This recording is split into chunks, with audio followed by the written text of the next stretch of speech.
Në sallën e mbledhjeve të Pallatit të Kulturës në Vlorë, ku po diskutohet projekt buxheti i vitit 2026, situata u tensionua pas mbërritjes së drejtuesve të autobusëve të linjave interurbane.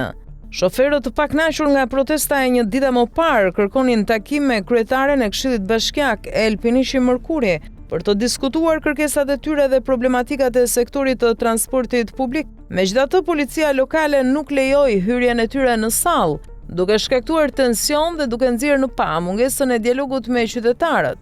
Incidenti bëri që të njoftoheshin edhe strukturat e policisë së shtetit, ndërsa shoferët kërkojnë përgjigje për rritjen e çmimeve, tarifat e linjave interurbane dhe kushtet e punës. Ky episod reflekton një mungesë të qartë transparence nga qeverisja lokale dhe vendos një reflektim mbi rëndësinë e dëgjimit të qytetarëve.